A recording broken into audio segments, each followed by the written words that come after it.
Welcome back to part 2 of the Flying Focus Video Collective Busiversary, an annual review of what we've produced for our weekly series, The Video Bus. 2017 makes our 26th year. And I'm Barb Greene. What you see on Flying Focus comes from a perspective that promotes social change rather than corporate interests. We look at issues around peace, police accountability, health care, the environment, and other social justice topics. Our catalog contains over 800 programs on difficult-to-find speakers, forums, protests, and other info. This show marks 26 years since the Video Bus premiered in November 1991. We prioritize content over high production values to keep our collective accessible to people who've never made TV before. If you want to try your hand at it, grab a notation device now, capture this contact information. Our phone numbers are 503-321-5051 and 503-239-7456. And our email is ffbc@flyingfocus.org. Contact us to be a volunteer with and or a supporter of the Video Bus, Flying Focus. We now continue with the Busiversary, where producers introduce clips from shows produced between November 2016 and October 2017. We're next going to see a clip, after Barb tells you about it, about Michael Toman. Xavier Smith was the camera operator. Tell everybody to watch his work. He wasn't able to be here tonight. Yeah, but he did a good job with this program. So this is Michael Toman, who's the lead climate economist at the World Bank, talking about ways that we can deal with and mitigate climate change. And he, in this clip, talks about what he thinks should be done. PSU, well covered. Thanks. We have a circle where emissions from burning fossil fuels, from cutting down trees, will affect the climate. That comes from the socioeconomic system, and the impacts of climate change will both feed back on socioeconomic processes, making us worse off, and they'll feed back on the climate itself. The possibility of runaway feedback loops has been noted in a number of studies. So the tack that I am advocating is that we need to have large-scale disruptive energy technology transformation. Disruptive here means we need these things to be not just marginal improvements over the status quo, but really quite big jumps in the performance in terms of the cost and the carbon content. We need to be able to take solar, for example, and deliver solar at a much lower cost per kilowatt hour, for example, by solving this really tough nut of storage. We need to come up with new technologies that maybe people sort of know about today. Tidal energy has been around for a long time, and people have hoped that something could be done with it. The energy conversion rate on it is really, really low. So as of now, we aren't able to do much with it. But maybe there's breakthroughs there. Maybe there's breakthroughs in something that can be done with small number of cell organisms. I don't know. But we need to have a process that can motivate a much larger level of attention to this for basic R&D, not just applied engineering, than currently exists. Right now, the OECD spends on energy R&D, research, development, and deployment, about $15 billion a year, and that's everything, including the very applied corporate spending on the development and deployment side. Energy R&D is only about 5% of total R&D. That's half of what it was when people were worried about oil scarcity and oil price shocks way back in 1980. The IPCC, the Intergovernmental Panel, has suggested in its recent assessment report that it might take as much as $150 billion a year, 10 times the current OECD spending, to be able to decarbonize the energy matrix. Elyn Saks was our next person who was edited, and Barb did the editing, produced it, and she is an attorney. Elyn Saks is. Elyn Saks. Yes, and she was the keynote speaker at the Mental Health and Police Conference that was held here in Portland in 2017. Right. And she has an amazing story of getting schizophrenia when she was going to college. And even so, she persevered and made it through law school. And she's now a law professor. And she's just an amazing story, very inspiring. So I think there were three things that helped with recovery. One, excellent treatment, both excellent psychopharmacology and excellent analysis. I know the theory analysis is supposed to end, but I'm a lifer because I don't want to risk, as I think I said in my talk. But the meds have helped too, and I struggled a lot around the need to take meds, and we can talk about that. I have a bunch of ideas why people do. So treatment, wonderfully supportive and caring friends and family who both gave a richness and depth to my life and served as another set of eyes when I started going downhill. Actually, Steve once called my analyst and said, Elyn tells me you're going to China, and she says she's going to go there in advance of your trip and wipe it out of all the bad people, to which he said, oh, how very considerate of her. And then the third thing is really accommodating and intellectually stimulating workplace. For me, when I'm writing an argument or a counter argument, the psychotic stuff recedes to the sidelines. I like to say my mind is both my best friend and my worst enemy. So should I also talk about how therapy helps? So I think it does a bunch of things, and these are not all specific to psychoanalysis or psychoanalytic therapy. But there are some of the things that have contributed, I think, to recovery, to my recovery. And the first is that stress is bad for any illness, and particularly psychiatric illness. And the analysis can help you understand and either cope with or avoid stressors. Second, it fortifies an observing ego, sort of where you kind of stand back and survey what's going on in your mind and try to make sense of it or reject it if it seems crazy or whatever. Third, it's a safe place to bring your scary and violent thoughts. Sort of acts as a kind of steam valve. If you say it in the therapy, you don't have to say it in your outside world, which is a really good thing. Then it offers insight, which can sometimes be helpful. Hi, I'm Dan Handelman, and earlier I talked about how I helped edit all the shows this year. One such show was recorded by Mike Brown, who picked out the clips and thus produced the show, although I did the final editing. Mike's been with us for about 6 years and could not join us in the studio tonight. The show was taped at the Conference on Mental Health and Law Enforcement, featuring a panel asking the question whether police coming on scene of a mental health crisis is a help or a hindrance. As a police accountability activist myself, I was not surprised to hear that the social workers on the panel sometimes felt they needed to rely on police to make them feel safe, but was glad to hear them acknowledge that sometimes police can make things worse. One of the clips you'll see also indicates that sometimes it's the social workers who escalate the situation, and the person in crisis would rather deal with the police, which was an eye-opener to me.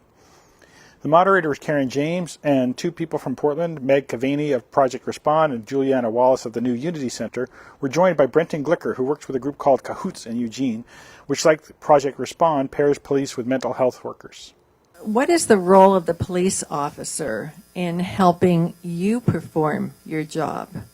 Do the police protect you? I would say yes. We call the police for assistance when we're concerned that a situation isn't safe. And for many people, their experiences with police officers aren't positive because they associate it with being in trouble, being arrested, not good things.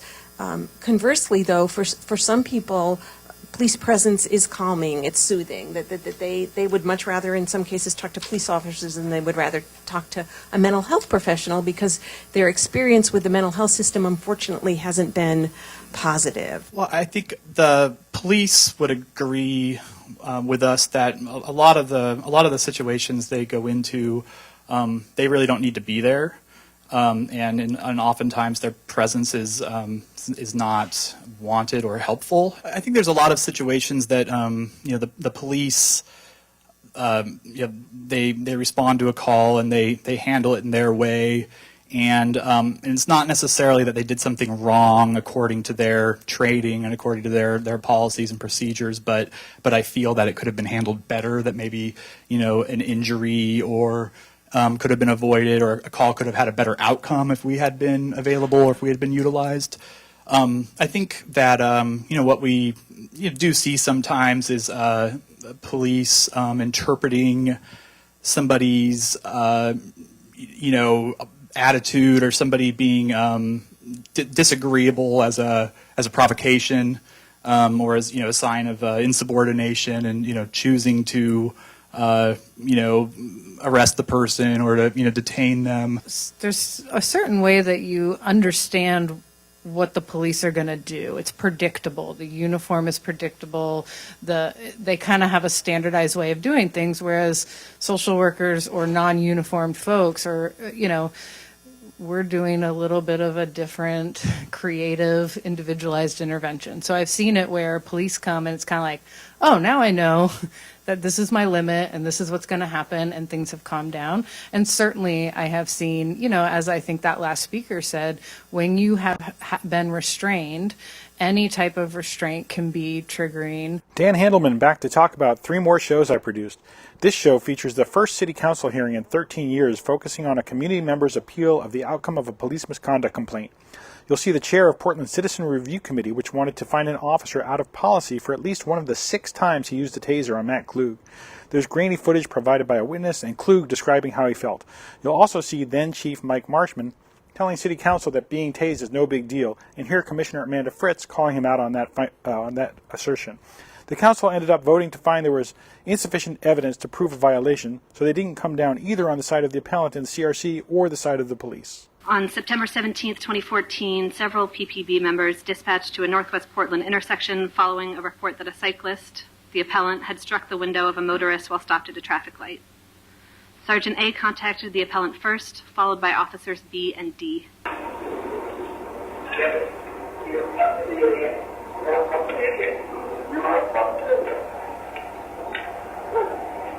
During this time, Officer B issued a taser warning and discharged his taser 3 times in rapid succession in the appellant's back. While the appellant was on the ground, Officer B placed the taser directly onto the appellant's calf and released a 4th charge of electricity.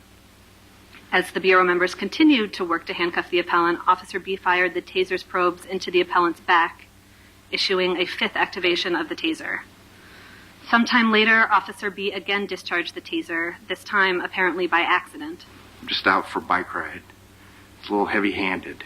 He came out of the car, reaching, unbuckled his holster, and slid back the cover. Now, that should scare at anyone.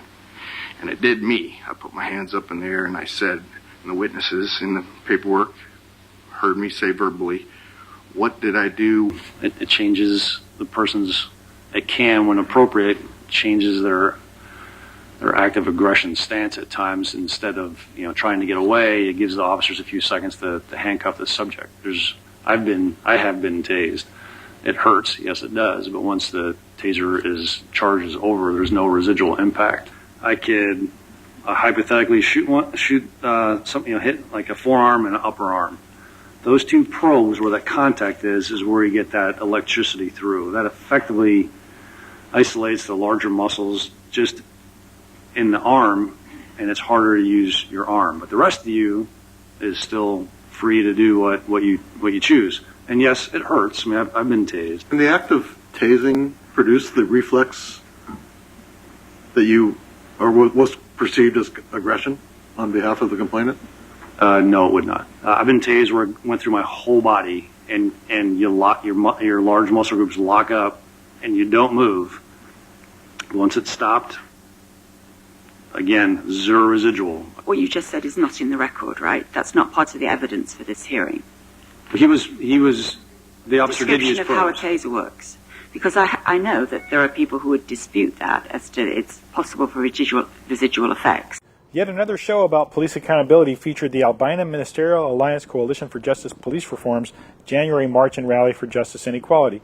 You'll see a few still images of the march from local activist Douglas Yarrow and footage from Steve Roberts, who is here with me to talk a little bit about the event. What do you think about that? I think it's important anytime the community has an opportunity to express their voice, especially around something like police accountability. And not only that we record it so that they understand it has been heard and there's proof there that their voice has been heard and they can refer back to it at any time. Great. And I think this is the second show you've worked on with us, maybe we're not including the Busiversary studio time. I may have contribute a little bit. PC has been mentoring me with the camera work, so I help out wherever I can. Great. Okay. Well, thanks for that. And just for the record, there were actually 2 rallies. One was at the Convention Center, and one was at the end of the march at the Maranatha Church. So let's take a look at those clips. Great. We're here today to take a stand for justice and equality. You're here to say that this nation is moving on a wrong track. Yes. You're here today to say that we're not going backward. Over the past couple of years, I've heard people condemn marchers and protesters and rioters by saying things like, Martin Luther King Jr. wouldn't approve of this, or Martin Luther King Jr. protested without being disruptive or disrespectful or without blocking traffic. When I hear these things, I can't help but laugh like you all just did, because these were the very things that MLK stood for. We shall not be. Oh, we shall not be. We shall not be moved. Hey, we shall not be. We shall not be moved. Just like a tree planted by the water. We shall not be moved. That was a conversation that Aaron Campbell had with the police. They asked him to come out. And he said, if I come out, all you're going to do is shoot me. They said, oh, no, we're not. We just want to talk to you. Are you suicidal? He came out. His back was towards them. You guys should already know the story. With his hands on his head. One officer said, put your hands up, but he had his hands behind his head. And they shot him.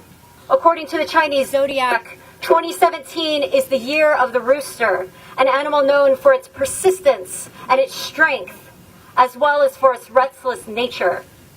As I've watched people take to the streets over the last week, I can see that 2017 is truly turning out to be the year of the rooster. Pick your feet up, everyone. Gather your spirit and take my hand. Today your journey has begun. Gather your spirit and take my hand. Pick your feet up, everyone. Gather your spirit and take my hand. Today your journey has begun. Gather your spirit and take my hand. The last of my 5 shows focused on civil rights. PC taped a forum held to mark 75 years since the internment of Japanese Americans in, well, let's call them U.S. concentration camps during World War II. The panelists gave some history and also tied the issue to what's going on today with the anti-Muslim hysteria in our country. I chose several clips where the speakers were focused on the connection between the internment issue and the fact that the U.S. was at war, since today's Islamophobia is the byproduct of the now 16-year-old war on terror. You'll first hear from an attorney who helped gain compensation for people who were interned, a professor from Portland Community College where the event took place, a PSU professor, Lynn Longfellow of the Nikkei Society, who appeared in an earlier show, and Wajdi Saeed of the Muslim Educational Trust. One of the legal ramifications was a facially neutral executive order signed by a president that was implemented in a racially targeted way. There's nothing that said Japanese Americans in the executive order. So it was up to the military commander to interpret that executive order. World War II actually involved a constitutional Article I declaration of war, right, by the U.S. Congress. And we should also acknowledge the fact that the United States has not declared war under Article I ever since 1941, although we all know we've been involved in countless wars since then. National security becomes a priority. The willingness to engage in combat becomes a priority. The economy has to support the war as a priority. The media play a role because they have to enhance courage and national unity. So dissent and critique and open dialogue are shut down. So these are all the moral dilemmas that are created under conditions of war. The Japanese American Historical Closets along the waterfront. It's also known as the Bill of Rights Memorial. And it also shares its history through beautiful sculpture, haiku carved in stones, and really through the landscape itself. But the most important thing is that it stands there as a reminder of the fragility of our freedom and the importance of our Bill of Rights and the protection under that Bill of Rights and our Constitution, and how we must be always vigilant to make sure that those rights are never violated. All of us here enjoy so much civil rights because of the African American sacrifices. Rosa Parks, Martin Luther King, and Malcolm X or Haj Malik Shabazz. He said, "Who taught you to hate the color of your skin? Who taught you to hate the texture of your hair? You should ask yourself, who taught you to hate being what God has made you?" PC Peri here, back in the hot seat, talking about the second show I produced this year. This is a forum organized by the Asian Pacific American Network of Oregon, or APANO, to highlight the importance of Asian Americans collaborating in the struggle for justice. The forum acted to broaden the self-awareness of Asian American community, interacting and standing in solidarity with other people of color. The speakers you will see will include moderator Scott Nakagawa and panelists Jennifer Fung, Helen Ying, and Kyle Weissman Yee. Let's take a look. What do you think is the appropriate role for leaders in the Asian American community here? What's the appropriate role for our community institutions to play in addressing the divide that seems to be developing between these communities?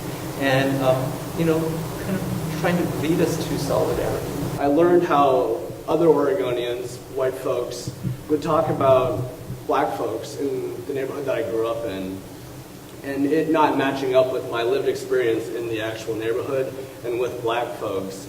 And this tension always existed in me, and I never really fully knew why and the full extent of what that truly meant. And as I was coming of age in high school, 2 unarmed African Americans were killed in Portland. It was Kendra James and then James Shahar Perez. In addition to ethics studies, I really strongly feel by us including the history of all Oregonians, all Americans in our classroom, it is going to transform our society, transform how we interact with one another, and transform how our students study history in our classrooms. So I think for me, as an organizer, at that moment, the critical questions I asked myself was really, how do we organize our communities better? And the work that we need to do to really bring along our families, our communities, to have these critical conversations. Sometimes nationalism comes from a place where you're an immigrant and you are a minority in this country. It stems from your experiences of being excluded, and discriminated, and exploited, right? And so you start turning towards your own community and kind of thinking as if we're Chinese, then we need to stick together. But as an organizer, as a community or organization, you need to really help people bring them from that point to understanding the larger systems and how our struggle connects to other people's struggles, right? I think that as a leader, as an organization, that's an important role to play. Sometimes showing up is not the right moment for some folks, and they need to do some self-education on what's going on before they show up and be physically present. Race is a political category disguised as a biological one. That concludes the 26th Busiversary. Thank you for watching. We're getting information to the public to encourage action, not just knowledge, to foster a positive change. To volunteer with or support Flying Focus, call 503-239-7456 or 503-321-5051, or write ffvc@flyingfocus.org. Our show appears every week on cable TV. In addition, you can see clips and some full episodes, including past Busiversaries, streaming on the web at flyingfocus.org. Make an appointment with your TV or set your video recorder each week in the same time slot for the Flying Focus Video Bus. You'll see us here.